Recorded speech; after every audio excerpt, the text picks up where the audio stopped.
Yasin SOMPA manijeni akati apana unu warada SOMPA de asitine imunu ema akati apa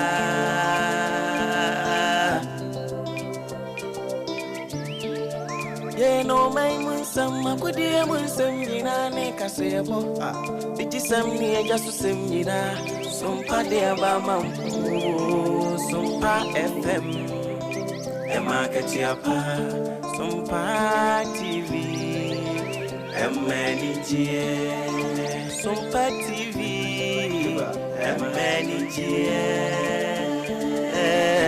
oh, wisdom ni mitie SOMPA FM, he SOMPA TV.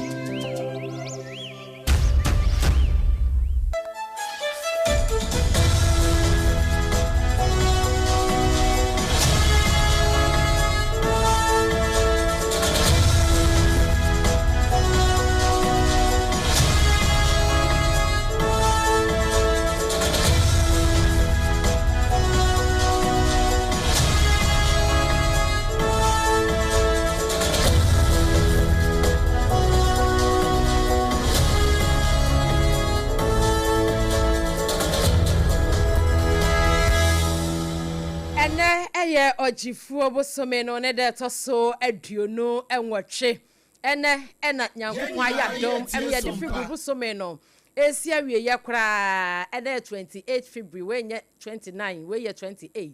2026 ensem wa ene memene ahomachin yensem twrofo ti won gu mu a wamu kutire ni nyina gu mfidie so asemfo pani ato ne bo asem wa ayi de editie ene yesi adwade be so mo se SOMPA no si abremu kase de edi kan kora ensam no channel so say every SOMPA 106.5 atna kase mu wankran Watermelon Street so wodome no eje no nsa me na wasante mantam ye ba tan ye SOMPA 93.1 Kumasi Ayiko FM 100.9 won musu butu Kumasi adafo pa radio butu Paris France abrochime moma fabi takwa ye SOMPA 101.1 takwade ye SOMPA 103.3 tachimani ye SOMPA 106.1 sunyani ye SOMPA 98.9 enkranza ye SOMPA 90.7 and afi doma ye SOMPA 101.3 mankesim ne nkwado ye Kingdom 106.1 afi wudi koda no woti ye nka ewo so achichi ni bencheye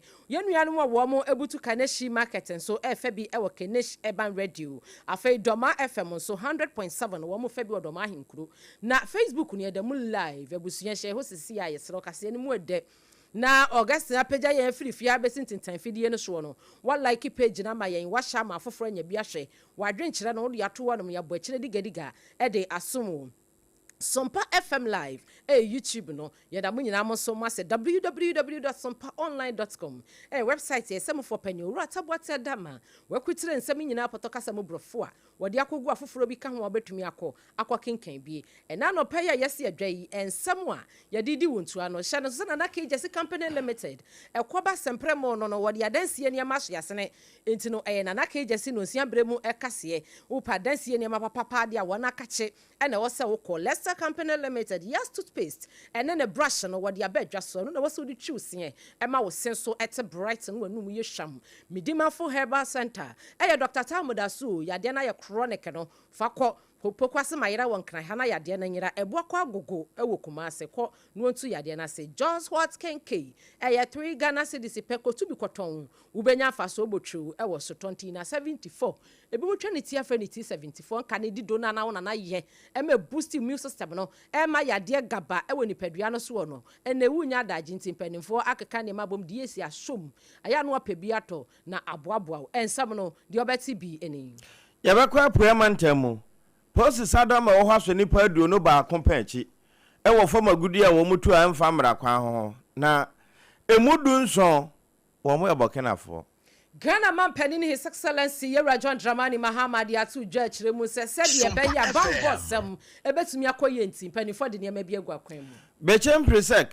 senior high school no wo mo mfinhyi aduosia wo mo gusu di nenne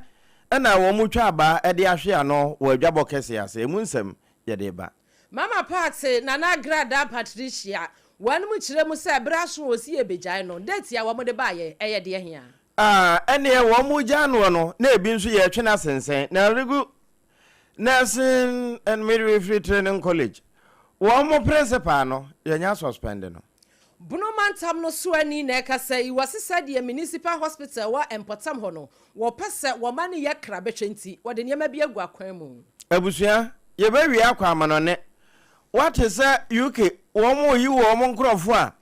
ewo terrain ne na afa nyina. Ni nyina ye US ne Iran. Wo mo mentebe ho ase a ahya ase no ntira. Abusuan semni bi kan yenim ho ene yesi ni koso ya boni bedem kufu ya babetasim e de asom wo empanisa akokɔ bi de ohoi ya no anim adechi yenso brene brano no wotie firi wonini ano midin ABENA BADU ADEPA kofi menembra triple way mine AGYA APPIAH APAM DADAA.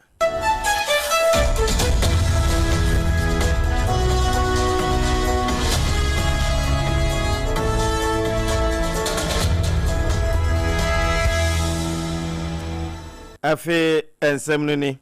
na uba Facebook no so no na oche ama enu ebienya bi sabre kro na do adwenkyere nso to ase fefefe ye kwasha ase afiri epoema ntemu ho ne yepie afiri posi sadom ewo ho e de service with integrity na sa ye adwuma biu ama make say wono anya nipa mako aduonu baako a wo mo ye ganafo emu dunso womo de ebokenafo saafo nyina ye amenendwuma galamse ni bi de emfa mra kwan so a abana nu abere ate na mosefo agum buru wata gadefo na munsu esu se be na yensu na ni betie ya na no ote se professor makuliche kura na wo boso akere sika botene pa wo mbe hia ede sa nanu yinu de agu nsu ma nsa na ani ate ye wie ye na wo mo abene wo mu nso kura kire ewie nsunsuanso a nipa betimi asanya wo so ne ye ho ade nyina no still ebinum gumu a wo mo yo enti wo mo se wo mo bohura ho no be se nondu ede kodonkumu de wo mo bo adwuma pa na wo nso saafo yi na emudu nso ebokenafo ene modu no ba konso ye ganafo a wo mo a eboa o ahoho ama wo mo asai wo mo nsase ewie abeja yen ade na wo mo de eho sika na kotena wo mo kurum akodi ni papa bi na eba ne sai posi sadom no ese wo mo nyina wo kokum wo mo nya niema binum e ya akode efiri wo mo nchen ne niema ahodo a etesa pumping machine nom ene de eka ho na ende akura wo mo sese fa na we nyina echi no na wo mo chese nyame de chen ya wo mo aba posi fo abobo anu ehwemu guso koso na emom obeni match ne da toso mienu ya de chen adwo de ya yewura mu no wono ebekwa akoshi amra no abusuan wonsam foforo mu no Ghana man panini His Excellency Yewura John Dramani Mahama Esram say jata na ka say enra ene jakopie mu ewo mrahye bedwam na State of the Nations address no so na no said ye omo eba yeyi ebe fa manyi na wohwemu a wo manya afe ya wo mugusu a wonam ekono afi de wo de gugu akwamu oman no tebia ene ne bobrankasa ne de won pese wo mo ye ene de wo ma ye wose ye boye nsam shasha de ma wonam no wodi etudwa na ne nsam kan ye mu no ene wo kire mu se sebi ena no ada awrehosem na ya maame no mu a wo mo kɔbɔki na akɔkɔfa tomatoes ibie na wanum kɔhia ye na nam so ma nipa besenson etuo keka wanum a woti na nanom ɛwɔ nsiedo ebiew wo kire mu se ena no afarefo yi a wanum kɔnsuo so yi ya wanum so kɔhia ya ankanye nyame a anka nipa bese aduoson baako enke yante asem da no nti wase bampo adwumaku ado no ɛwɔ mayim no wo mo de niam agugu akwamu akeka wo ho so na wadom akire mu se bibia betumi akoyi a wamu troops no afa services ahodo a wamu di gua kwamu ene agencies ahodo military fo afa wamu ye adwuma won suosu aposifo ene wamu keka ka ho nyina no wamu ka wamu ho bom na wamu atimi abɔ oman ho ban ye enkankan yahye so yensu aso ene mantam ne potam Ghana man pani ebo Ghana Armed Forces adwumakoi abaso pa afa Ghana Navy wɔbɔ wɔn abaso Ghana Air Force wɔbɔ wɔn abaso de si ye Burkina afa arifo idie se wo mutimi bo wo mo homade kra rescue wodem no na anika kwa enrada ewo emrahye bedwam so na no dwumadie no ni nsem ni bi ni Ghana faces evolving security threats. Our troops, services and agencies have, however, remained firmly committed to strengthening national peace and security, which underpin our democracy, development and social cohesion. Mr. Speaker, two recent incidents are evidence of the increasing dangers we face as a nation. The killing of 8 of our compatriots who had gone to a neighboring country to purchase tomatoes, and just yesterday an attack on Ghanaian fishermen in our waters by pirates reinforced the need for us to retool and adequately equip our security services. Mr. Speaker, I wish to commend the Ghana Armed Forces for conducting a successful medical evacuation of our injured compatriots from Burkina Faso. I also commend the Ghana Navy and the Ghana Air Force, the National Security Council Secretariat, the Chief of Staff's Operations Team, the MP for Ewutu Senya, the Chief Fisherman and people of Senya Breku for the combined effort that successfully rescued all the stranded 71 fishermen who had been attacked by pirates. I've asked the National Security Coordinator to assist the affected fishermen and replace the stolen outboard motors and fishing gear. Eniema afe empempradeɛ accoutrement yahodo ɛwɔsie nya ɛma yɛ security services no etimi gina yie na wɔn mu bɔ adwuma yie ɛbɔ adehye ho ban no wɔn mu de ne nyina egu akwan mu na bibia tumi akɔso ɛfa no bambo mu nsɛm ɛwɔ man Ghana mapɛ ne His Excellency Yewura John Dramani Mahama Endra State of the Nation's address ya wɔde ekopie mu ɛwɔ mmarahyɛ bedwam no de ɛfa bambo ho ɛne yada ne atwi ɛde asomwe enti bra Ghana man penny at the State of the Nation address ekoko tuja ewo mrase badwafie no sabre krona na bechem presekefo wo mugusu mfinhia aduosia no wo mudi ehu dwumadie de firi be se bosumi be sene kobia de wo mabɔ ho na enne ya bosumi ni de etwato no na wo modwabɔ kese pa wo mode hyehye so e wo di dwumadie ni nyina ebe na wieye ne se ho nti enoda ewa ade achen bi adwumadie so wo SOMPA sunwane alaje be kwa na abro sanum bra na oba pa ma kwadu oyuko na na watena se no Reverend Gilbert Nto Asare wona ye chaplain wo school mu ho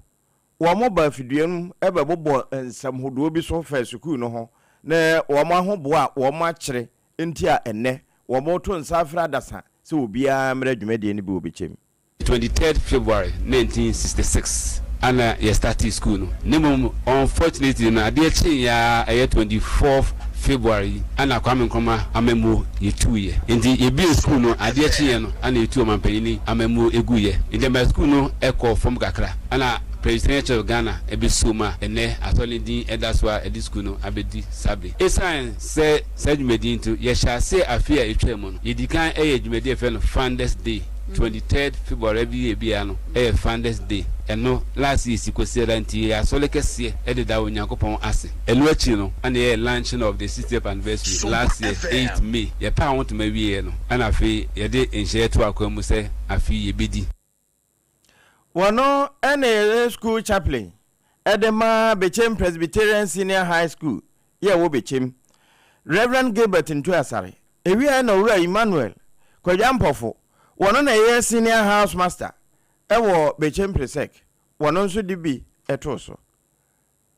se bibisa no ba no yenso yesiesie ho e de twen ahoho a eba nti wo ni tua se makwa senior house master e de aprapra ne ahonidie ne ahoho ba ofie a se usiesie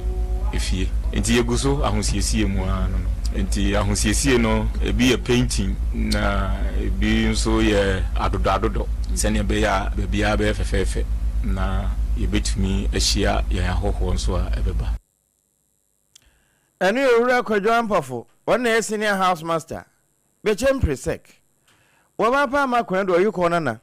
ade achen bi adwumadie so ewo SOMPA sunwane na sa nkomoboyi epi Yetwa ensam no eso ewo nsam foforo mu yanyina yenim nse maame Patricia esi edu oduro Cranton dodo na efre no Evangelist Mama Pat enka ne no de koromfo agrada na okom tinu de konfo agrada na ne ho sensem abusua yanyina yenim nsam enam so ema okodi sensem ewo na duafie na san yehu nse empanimfo se omokọ asetena no enche yebeyi no na chese ne sentence ye de ma no 15 years no yate su se hu na ti ayate so no ne lawyer akasa ne lawyer eye Owura Richard Asare Bafo wone SOMPA kase akasa no akire mu se Mama Part ne sentence ya yede ma no sempo no 15 years na nanka court no ejina ya besi sabranka 15 years no kora no enka ye chemu 3 ni echemu trepe aban fa wine na uwa serve 2 tests na sa 2 tests na kora no ye be hwehwemu atiti bibia firi mu wa no wo be serve 1/3 pe entini se yate so di about 12 months which is 1 year no a sa pepepe ene beko no na 1 year no so wo mububu ye ekaka mu atiti mu ano ye sentence no July 3rd 2025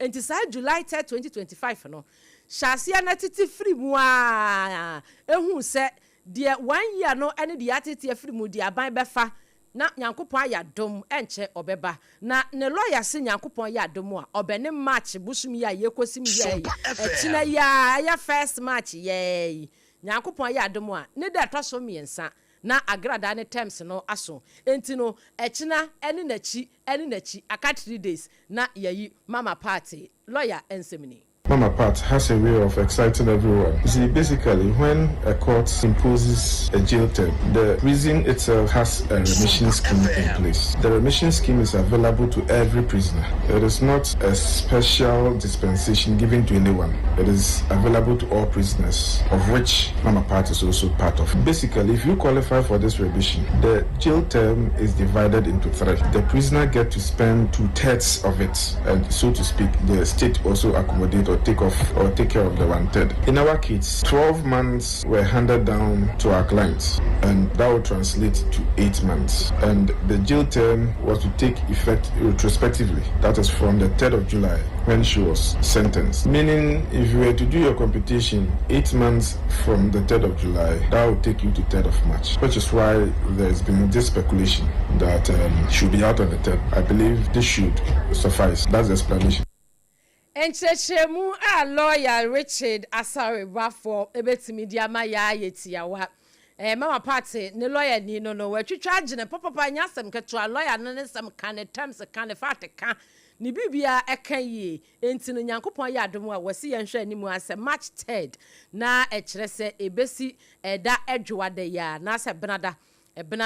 ena ye hwe anim se court no verdict ya wonom edeba ye no bibia betimi akoye na mama party asan be kan ye nse bio ewo mayum ni nyina ye di ahiremfie ede ahyem na ebusua na ka agency company limited ekoba sempremo no be ma wasi so ma asan no ham wo hyase aton niema ewo mayum ache eba no cement alfa no iron rod mo afa roofing sheet yahodo wo pepapa de ebeche ama wonso wo hu se wato adepa na wodan a wusie no ate apose otepa no eye na ka agency company limited me pacho nkrobata dunsia ne nyina wo mayim no mantam dunsia no ye de bi ko ba bia ya wo ben ye no wo beto niema ye de gu ehye mu koja free ya nyo kapre da masemfo bia eka de hanso betua niema no eka entine enadoa no sate akwa ba akokosi nsate akwa be sa helu na wo pe na chese inches no ahodo ni nyina bi e wo na kache plywood no enya de amuwa ne hunu ni bia afa wo da bed so be so na ho nyina abo pada te se de nyankopɔ ya aduma third match yi mama party be hwe pada de agu ni hwei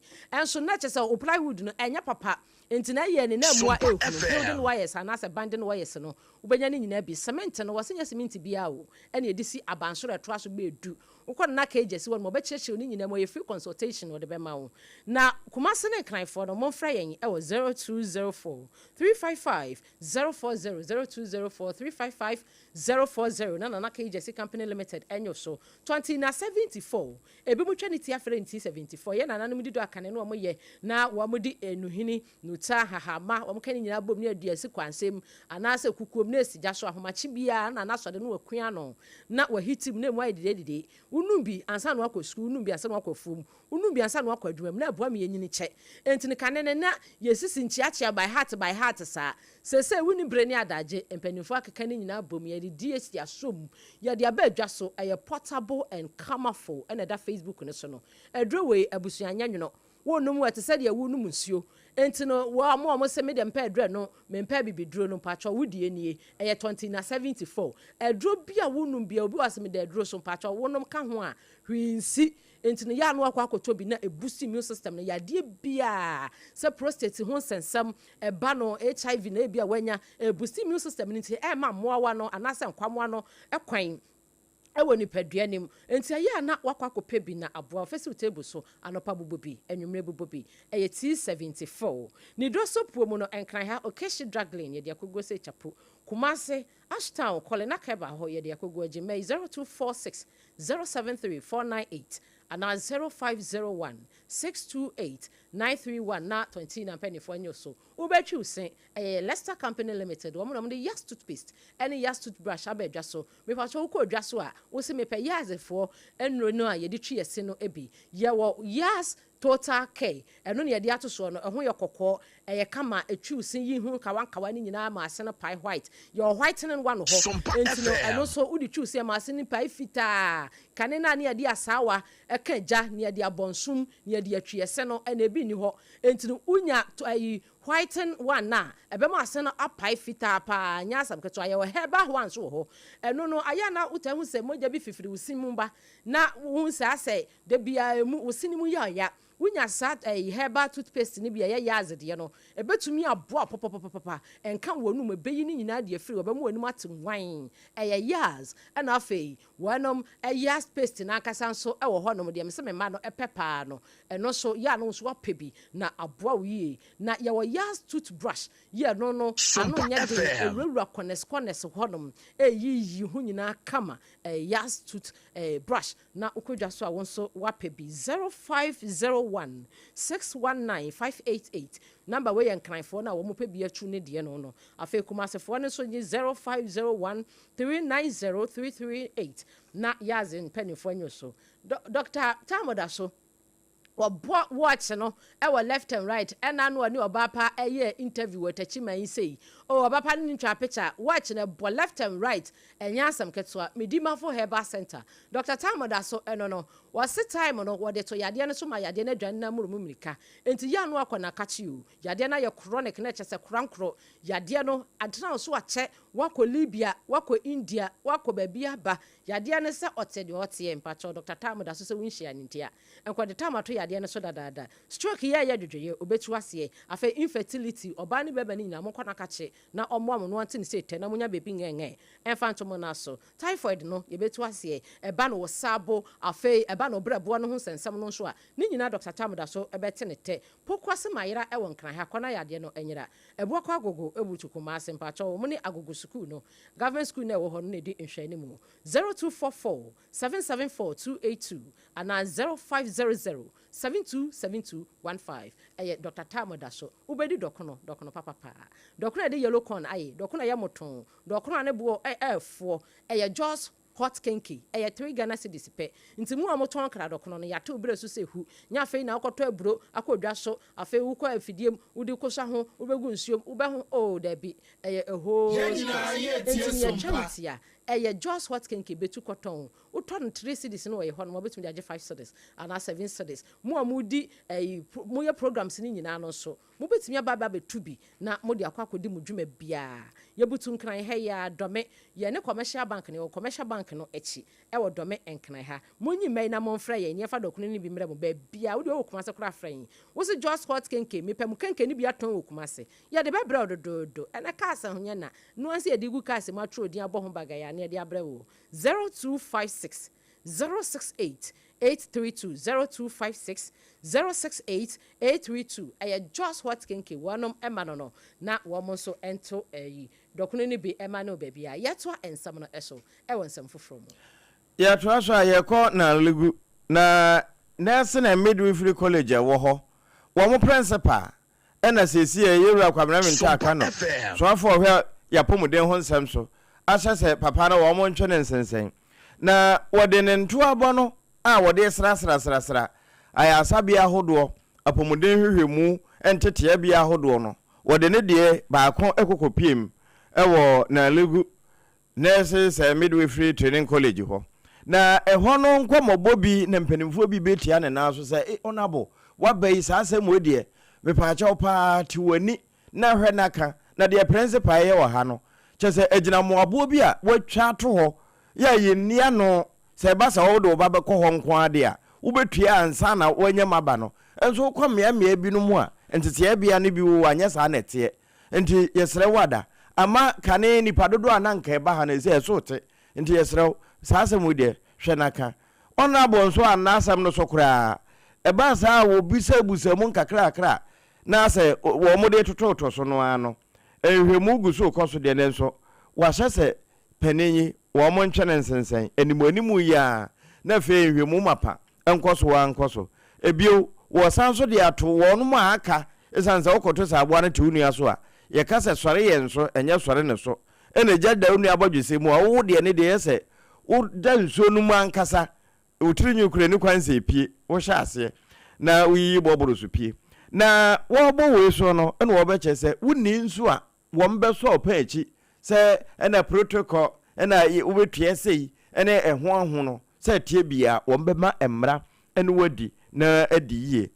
wo ka no wodi a kire se apomuden aso eye no aye krado abo so winten se wo beduma aboa ama ne dwumadi a wo bedie bia wo apomuden mu no awia bebom Ghana fo ahunu eno akire ho akontabuo enso beba ena wono mo nsa ka biribi no nso se ye behwe ne yesiesie ama da wache eno nso de efre ne maintenance no wono be ye wo mudie no wo mo ntontwene wo mbekoso akurem na your health are concern no etimi aye adwuma e wo mo ayimu na said your health concern no be ye adwuma e wo ebono emantamu ena adehia so ho beto wonti woswani a wono wobutu mantam no ano eye lawyer Joseph Ade Akwaboa wone ne mpanimfo adi nkomo ena wode ato dwa kire mu se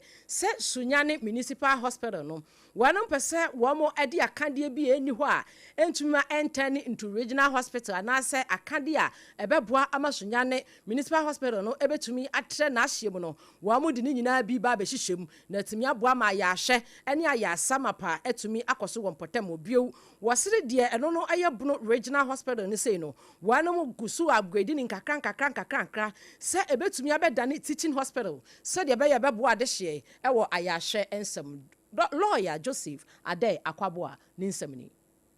Yesunai hospital no yesi akamfie be mienu anamiensa na nya 100 years ana hospital na esi wono menya sure say open se ne ahuni nanso sa hospital yi na age nyina wo menye ntum se nanamu a wo ha bi anya 100 years tie bia ya maame mo fa ho eno anso na ahwe ya ansana yewura Jerry John Rollins ABC teaching hospital amaye ana ndisi abanke mo asem papa ana ade akese bia wo sunyan ha eya ndisi abanne de bae sa hospital no nso ye di ho nkomo si ebenya enka yanya na kese na no nya regional hospital na ye teaching hospital no enso enwo ho se mu ya den wo ha na ye de pro teaching hospital ho na ye medical school na ye pese ye bie no ye tuma bie ama na ye krabehwe na be ya fese wo pen so ye betete a doctor for e wo sunai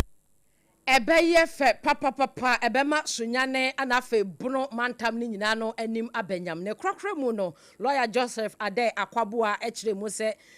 no Sunyane no wanu mu kire mu se e municipal entin kakra wogusu de niam egu akwam ni mpanimfo di hunkomo opese ebeda ni metropolitan status entin no so kwan ya mbefa so ene hyehye ye wose wo mu di gu akwam a ebetumi abeda ne saa no sanse se Sunyane no aye kese ninsam ya wo kire mu efa eno ho eni Yesunai hospital no yesi akamfie be mienu anamiensa na nya 100 years ana hospital na esi wono menya sure say open se ne ahuni nanso sa hospital yi na age nyina wo menye ntum se nanamu a wo ha bi anya 100 years tie bia ya maame mo fa ho eno anso na ahwe ya ansana yewura Jerry John Rollins ABC teaching hospital amaye ana ndisi abanke mo asem papa ana ade akese bia wo sunyan ha eya ndisi abanne de bae sa hospital no nso ye di ho nkomo si ebenya enka yanya na kese na no nya regional hospital na ye teaching hospital no enso enwo ho se mu ya den entino ebusua eye ne ai we eye de odi kan echechemu sede na ochiremu se municipal hospital no niema wose wo mu hia ye beda ne regional hospital na aboama ya hyene ya sama petimi akoso Sunyane na afei wanom ebono regional hospital no so no wanom betumi adadan niema ni na be teaching hospital afem ho na ochechemu no na ene na ochiremu se de Sunyane aye kesinti se eye municipal sese no wanom betumi ene penifo adi hu nkomo na niema bi e wose beka ho ema ekọ metropolitan no wanom atumi aye ne saa no ena kana ye hwe nso then ye oka ye no sa pepepe ene ya kyeremu a wa kyeremu se no so panifo guso e de niema egu akwamu sa ensemi sompa newsroom 98.9 adehye sompa sunyane ena wonom e de sa ensemi e ba ye toa ensem no eso ewo nsem fofromo na ebusua ansa na yebetoa ensem no eso no yenye aboafo nkrato mresisi ya na ansa na yebekwa kwaje aboafo nkrato nso ensem no ye di kan de asomwo ebi NSA na Rigu Nurses and Midwifery Training College one more principal sesi yewura kwamra minta akando wa hye yentwene nsensen enamso ma wo mo de krata aba bontia yewura Isaac Ofeba one head of public relations or the atoyepono so lawyer a wojina mu edi amama me Patricia esi edu odro Cranton aka Mama Pat konfo agrada lawyer ni no acheche nsemu se ebra ban no anase court no eti nimfie no so no eba 1 year no 1 year na ebra so aban afabi o mso afabi nti Nyankopon ya no a obene match bo so me ne to so 3rd match na Mama Party eba yesanso edi mu nkomo bra na Ghana man penny His Excellency Yewura John Dramani Mahama PMO ewo eye emrahye bedwam wa bra no the State of the Nations address so na no ekwato dwa no chire mu se bambo mu nsem no wanum gusu a wo mo de akade egu akwamu no mo aboa ama bambo ne so etumi akoyie ebusua ye ba ye be kwa manone na amanone UK for se wo mo nkrofo a e wo tera nyina wo mo mrafie se de be na se US strike a enka wo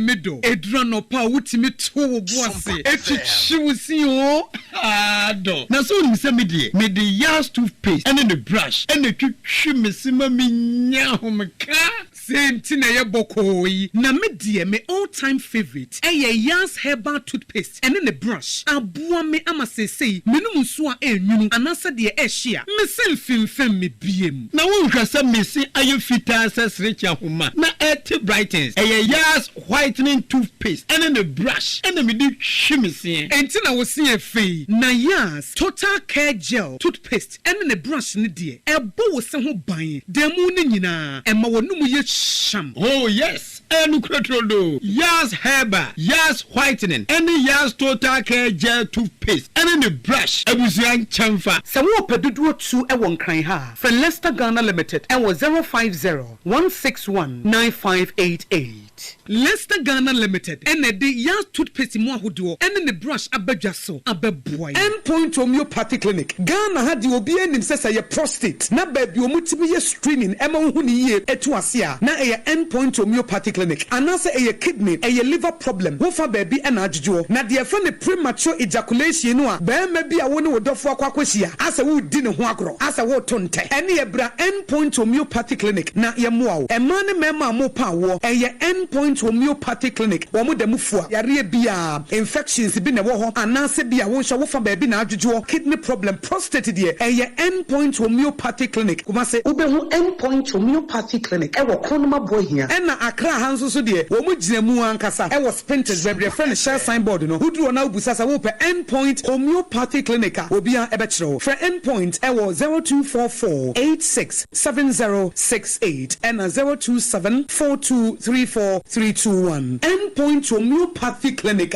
wo mo da mu fu Ewra me pa cho bra na me hwa de wo bag bra aden enen so biem time heba me hye ya me ka se yi ba kwin ani wayi me ensen bra sanya time heba me hya esia gyimi ni me fiefo enya de abako ebeso yen we de udi se ofani nyina time heba me hya me ka se me di one dance ya heaven ene de mekwa akopie enti se malaria we draw ne time heba mixture enye enunku de nanum oto a wontimi anidie no time heba mixture duro no ene ye ma wo oba a wofa afuro de wo ma akwada nofo ene akwada woni fie dumienu entimi num aduro yi bi se obeto aduro yi bi anuma hwe se wakọ hospital anase lab amiye hu se wo atudie malaria yi bi ansa se time heba mixture enu dudu atu a fo ani kire KNG Herbal Center ewo Emrom Abidjan House ana ba ko so wo atonsu Monaco Junction eno echi obenya bi atowo over the counter medicine sellers ene herbal shop dodo na em Fre 0244 417669. Kayo, set time no TIME. Time herbal mixture. Afi malaria fever bi adani ziba ewo munu betu ako. FDA agye adwadie nkratoa yi ato.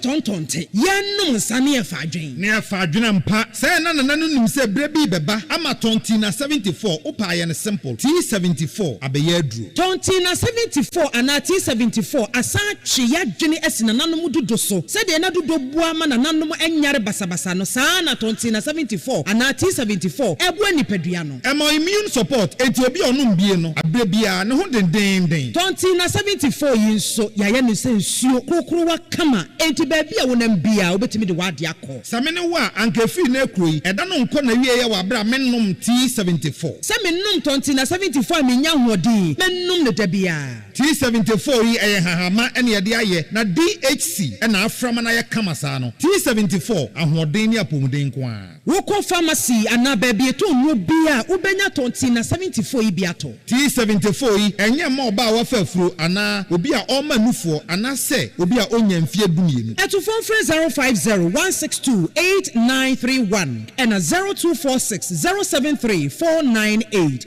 FDA agye adwadie nkratoa yi atom.